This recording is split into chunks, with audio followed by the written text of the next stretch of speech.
अस्सलाम वालेकुम वरहमतुल्लाहि वबरकातुहू। अज़ीज़ तलबा व तालिबात, पिछले लेक्चर में हमने उर्दू निसाब से जो सबक देखे थे लेफ्टिनेंट की मुश्किलें, कर्नल मोहम्मद ख़ान साहब का लिखा हुआ कुछ हिस्सा देख चुके हैं। तो चलिए आज हम इंशाल्लाह आगे बढ़ते हुए निसाबी किताब के सफ़ा नंबर 29 पर पहुंचते हैं। किताबें मौजूद नहीं है तो PDF फाइल का भी मदद ले सकते हो, लेकिन बेहतर होगा, मुनासिब होगा कि आप किताबों का इस्तेमाल करें ताकि आपको नए अल्फाज से भी शनासाई हो सके। ये लेफ्टिनेंट की मुश्किलें हमने पिछले लेक्चर में देखा था किस तरह से गोरा बंदा एक ऑफिसर मुसन्निफ यानी कर्नल साहब के पास और दिगर और जो साथी थे उनके पास आता है, हुक्म सादर करता है और ये कहता है कि अपना सामान खुद उठाएं और ट्रक में बैठ जाएं दस्ते के साथ, और अपने सामान के साथ फ़ौरन उन्हें उनके मकाम पर ले जाया जाता है। तो आइए हम अगला मंज़र देखते हैं। अगले इक़्तिबास में हम देखते हैं कि क्या मामला रहा, और हमने ये भी देखा था कि किस तरह से वो कोर्ट मार्शल को और मार्शल लॉ को करीबी रिश्तेदार समझते थे। चलिए तो अब हम आगे बढ़ रहे हैं। मंजिल मकसूद की झलक तौक़ा से बहुत गैर मुशाबा थी। मंजिल मकसूद जहाँ इन्हें ले जाया गया था उसकी जो झलक थी देखने में बिल्कुल ही गैर मुशाबा था, यानी वो सोचकर जो आए थे उसके बिलमुकाबिल ये बहुत अलग थी। हमारी जाए ख़याम के खदोखाल बंगले की निस्बत जेल से ज़्यादा मिलते जुलते नज़र आते थे। देखिए यहाँ पर हमारी जाए ख़याम, जहाँ पर मुसन्निफ़ को और उनके साथियों को रुकना था, क़याम करना था, उसके खदोखाल यानी उसकी बनावट, उस मकाम की बनावट, उस जगह की या उस मकान की बनावट या उसका हाल अहवाल बयान करते हुए कहते हैं कि बहुत ज़्यादा बंगला नज़र नहीं आता था, बल्कि वो जेल की तरह दिखाई पड़ता था। एक संगीन बल्कि संगदिल सी बैरक थी, तंग व तारीक और तवील, जिसके अंदर दीवारों के साथ आहनी चारपाइयाँ पड़ी थीं और चारपाइयों पर हमारे नामों की तख्तियाँ आविज़ां थी यानी कि चस्पा थी, लगी हुई थी। आहनी लोहे को कहते हैं। मतलब यहाँ पर जो बंगले में इन्हें लाया गया था, जिस हॉल में इन्हें ले जाया गया था, वहाँ पर चारपाई पड़ी हुई थी। चारपाई जो पलंग जिसको हम कहते हैं, बांध के पलंग या नवार के पलंग जो होते हैं उसको कहेंगे, तो वहाँ पर पड़े हुए थे और हर पलंग के कोने में एक तख्ती, यानी जैसे जिस तरह नेम प्लेट होती है उस तरह से छोटी छोटी तख्तियाँ थी, पाटियाँ लगी हुई थी। वो भी इन्हीं लोगों के नाम की पाटियाँ लगी हुई थी। उन्हें देखकर हमें झटका सा लगा। गोरा जैसे हमारे ख्वाब को भांप गया और कड़क कर बोला, ये तख्तियाँ गले में लटकाने के लिए नहीं, महज तुम्हारी नशिस्तों के तयन के लिए हैं। अब अपनी अपनी चारपाइयाँ ढूंढ लो और अपना सामान वहाँ उठाकर ले जाओ। जब इन्होंने तख्तियाँ देखी तो उन्हें यूँ लगने लगा शायद ये तख्तियाँ हमारे गले में डालने के लिए है। उन्हें थोड़ा सा खौफ भी महसूस हुआ और थोड़ी सी बेकरारी भी सी होने लगी कि ये क्या मामला है, कि ये तख्तियों को अब हमें करना क्या है। लेकिन इनकी हरकत को देखते ही फ़ौरन, या इनके तासुरात को देखते ही वो गोरा पहचान गया कि ये लोग डर गए हैं। इसलिए उसने वजाहत करते हुए कहा कि ये जो तख्तियाँ लगी हुई है चारपाइयों से, तो इन्हें तुम्हारे गले में नहीं लगाना है, बल्कि ये तख्तियाँ तुम्हारी शनाख्त के लिए है कि किसका पलंग कौन सा है, किसकी चारपाई कौन सी है। अब फ़ौरन अपना सामान उठाओ और अपने अपने चारपाई तक पहुँच जाओ। साथ ही इरशाद हुआ कि सामान उठाने और चलने फिरने में चुस्ती दिखाओ, शोर मत करो। अब यहाँ पे सिर्फ और सिर्फ ऑर्डर दिए जाते हैं फ़ौजी तरबियत में। ये ख़ास बात है, यहाँ का ख़ास वस्फ है कि यहाँ पर हुक्म दिया जाता है, ऑर्डर दिया जाता है। तो वो बंदा यानी गोरा चट्टा जो था कहता है ऑफिसर कि यहाँ फ़ौरन सामान उठाने में फुर्तीलेपन से काम करो, या फुर्ती से काम करो, चुस्ती से, चालाकी से काम करो, सुस्ती मत करो, और काम करने के दौरान किसी किस्म की आवाज़ ना करो। शाम हुई तो खाने के लिए मेज़ में गए। ये पहली जगह थी जहाँ लेफ्टिनेंट के आसार नुमायाँ थे। लेफ्टिनेंट के आसार नुमायाँ थे यानी कि इनकी शान व शौकत या आवभगत की जा रही थी, ऐसा उनको लगने लगा था।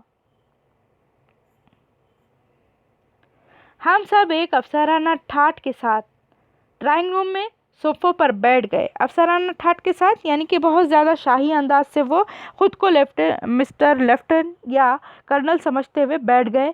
मुअद्दब और बावर्दी बैरों ने हमारी ख्वाहिश के मुताबिक मशरूबात पेश किए। मुअद्दब और बावर्दी बैरे यानी कि जो सर्वेंट होते हैं, सर्व करने वाले जो होते हैं, तो वो लोगों ने क्या किया, वर्दी पहने हुए थे, यूनिफॉर्म जैसा होता है, और उन्होंने इनकी खिदमत करते हुए इन्हें मशरूबात नवाजने लगे।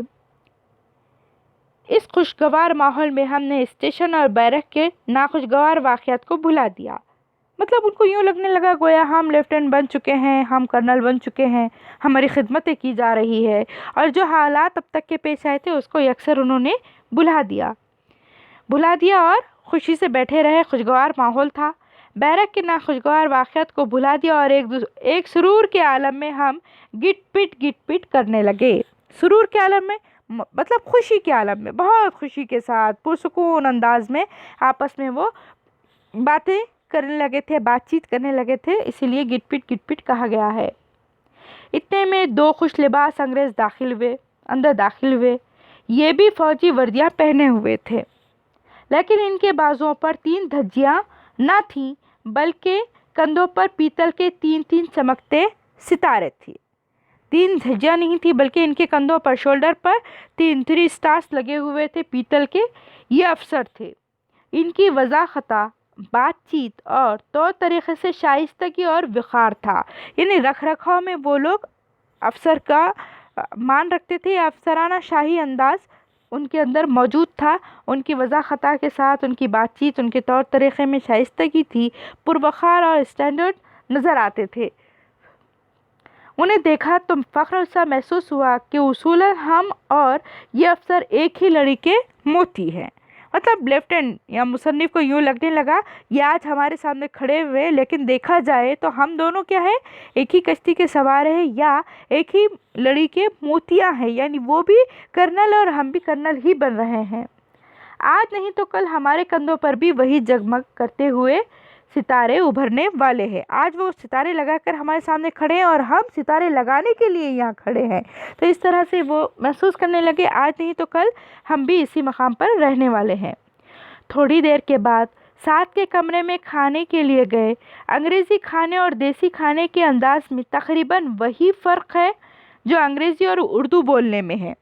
उर्दू बोलने वाले की ज़बान से अंग्रेज़ी रवानी से अदा नहीं होती, या अदा होती भी है तो तलफ़्फ़ुज़ में गलतियाँ हो जाती है। तो बिल्कुल यहाँ यूँ लगने लगा था कि यहाँ पर जो खाना खा रहे हैं वह अंग्रेज़ी खाना और देसी खाने के अंदाज, अंग्रेज़ी खाना था। अंग्रेज़ी खाना खाने का अंदाज़ अपना अलग होता है और देसी लोगों की खाना खाने का अंदाज़ अलग होता है। तो यूँ लगने लगा गोया हम उर्दू बोलते बोलते अंग्रेज़ी बोल रहे हैं। जिस तरह एक नौ आमूज़ की ज़बान से अंग्रेज़ी अल्फाज या मुहावरे फिसल जाते हैं, जो अभी जिसने बोलना सीखा था, तो ऐसे लोगों की ज़बान से अंग्रेज़ी अल्फाज या अंग्रेज़ी के मुहावरे फ़ौरन फिसल जाते हैं। उसके बाद देखिएगा, उसी तरह हमारा अंग्रेज़ी मटर गोश्त भी हमारे अनाड़ी छुरी कांटों की जद में ना आ सका। अनाड़ी जो सीखा हुआ ना हो, अनजान हो, तो हमारे छुरी कांटे क्या है, ये मटर गोश्त खाने के लायक नहीं थे, इसीलिए उनकी जद में मटर गोश्त नहीं आ रहा था। इधर हाथ से खाना खिलाफ शान था, लेकिन बरज़ा व रग़बत फाखा करना भी मुमकिन ना था। बरज़ा व रग़बत यानी अपनी मर्ज़ी से, अपनी खुशी से, अपनी रज़ा से फाखा करना भी मुनासिब नहीं था, और छुरी कांटे से खाना भी इनकी बस की बात नहीं थी। लिहाजा जिस तरह बोलते बोलते अंग्रेज़ी जवाब दे जाए तो उर्दू पर हाथ या ज़बान साफ़ कर ली जाती है। इसी तरह जहाँ अंग्रेज़ी छुरी कांटे से काम ना चलता, हम आँख बचाकर उंगलियों से ही बोटी उचक लेते। देखिए, कोशिश करते थे छुरी कांटे से ही खाने की, लेकिन कभी कभी ऐसा होता कि वो खा नहीं पाते, और कब तक वो छुरी कांटे से खेला करते। लिहाजा मौका देखकर आँख बचाकर गोश्त के जो टुकड़े होते हैं, गोश्त के जो पीसेस होते हैं, बोटी कहते हैं, तो वो हाथ से उठाकर ही खा लिया करते थे, गोया अंग्रेज़ी खाना उर्दू में खा रहे हैं। उन्हें ऐसा लगने लगा था गोया कि अंग्रेज़ी का खाना उर्दू में खाते हैं। बाज़ हज़रात ऐसे भी थे जो लेफ्टिनेंट के एहतराम में औज़ारों के वसासत के बग़ैर कोई चीज़ हलक से उतारते ही ना थे। कुछ लोग ऐसे भी थे जो उनके औज़ारों की वसासत के बग़ैर, यानी उनके वसीले के बग़ैर, छुरी कांटे के बग़ैर कोई भी चीज़ खा नहीं रहे थे। मतलब यूँ लग रहा था गोया वो छुरी कांटे से खाने के आदी हैं। इनमें से एक को देखा कि छुरी कांटा लिए प्लेट में मटरों का ताक़ुब कर रहे हैं। प्लेट में शायद मटर का सालन था। तो उन्होंने क्या किया, मुसन्निफ ने खाने के दौरान एक पर नज़र डाली तो यूँ एहसास हुआ जैसे कि वो बंदा मटर को ढूंढ रहा है, ताक़ुब कर रहा है, पीछा कर रहा है मटर का। इधर डूबे उधर निकले। अब जैसी कोशिश करते मटर को कांटे और छुरी के ज़रिए पकड़ने की, वो फ़ौरन छूट जाता, कभी इधर से तो कभी उधर से वो मटर निकलता चला जाता। उधर डूबे इधर निकले। क़िस्सा मुख्तसर, इसके इन मटरों को कोई गज़ंद पहुंचता, बैरे प्लेटें उठाकर चल दिया और लेफ्टिनेंट साहब अपना सा मुँह और छुरी कांटे लेकर रह गए। देखिए यहाँ पर बहुत देर कोशिश की उन्होंने, कभी इधर कभी उधर होते होते वो मटर और जो चीज़ थी वो सब उठाकर बैरे लेकर चले गए और इनके काम अधूरे के अधूरे रह गए।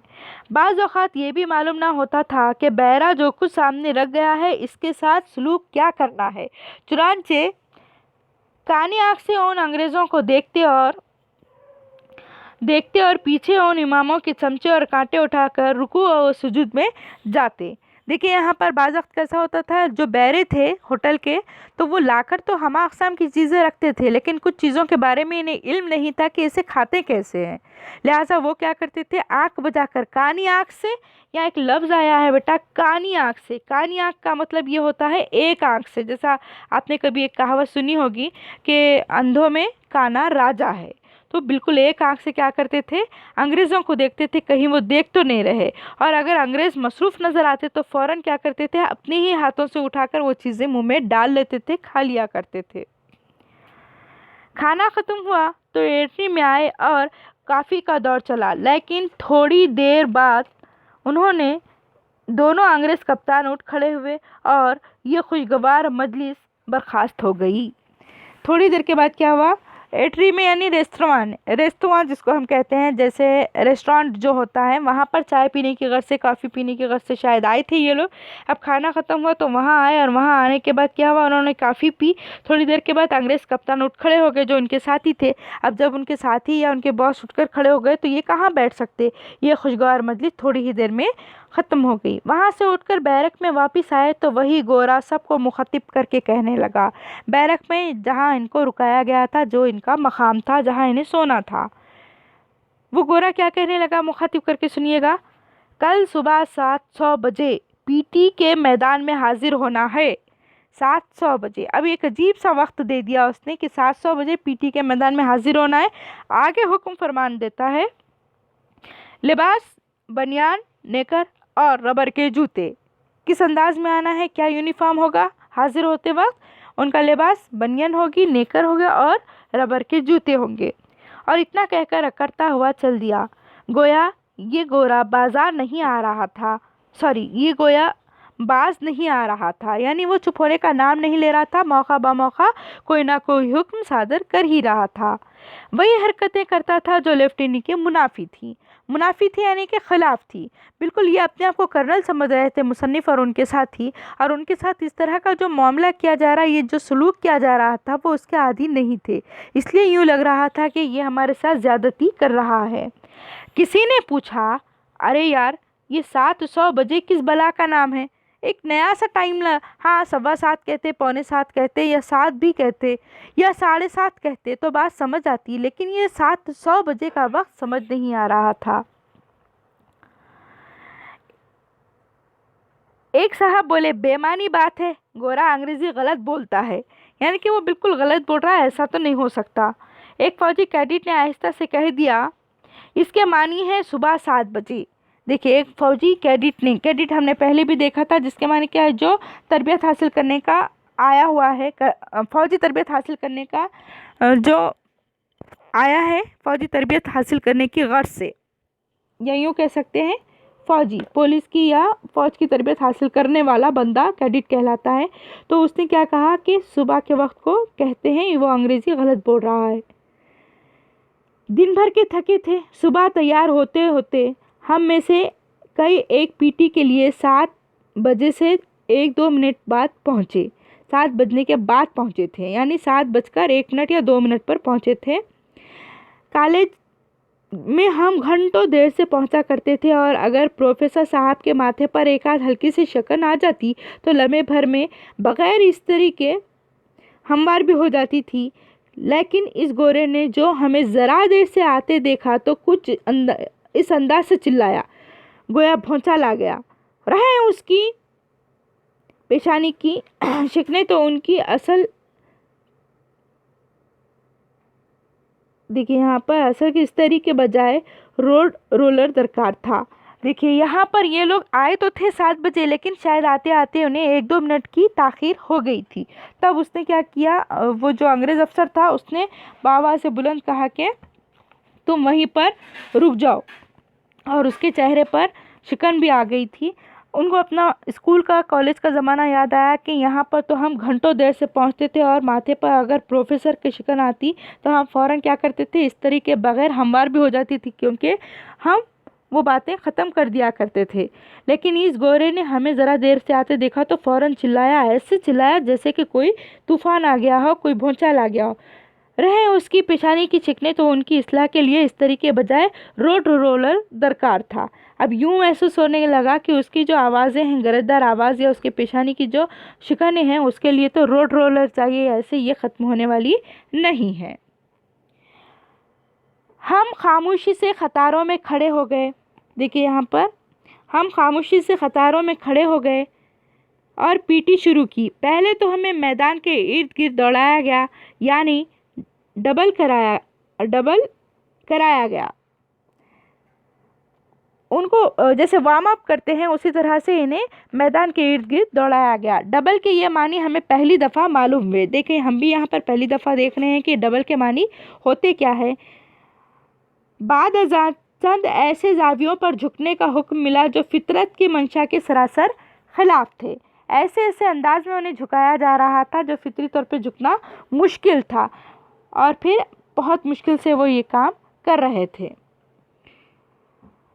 कोई आध पौन घंटे की पीटी के बाद हम तस्खीर फितरत में तो किसी कदर कामयाब हो गए। तस्खीर फितरत में फितरत को या नेचर को काबू करने में कुछ हद तक कामयाब हो गए थे, क्योंकि तकरीबन उन्होंने आधे से पौना घंटा यहाँ पर पीटी की थी।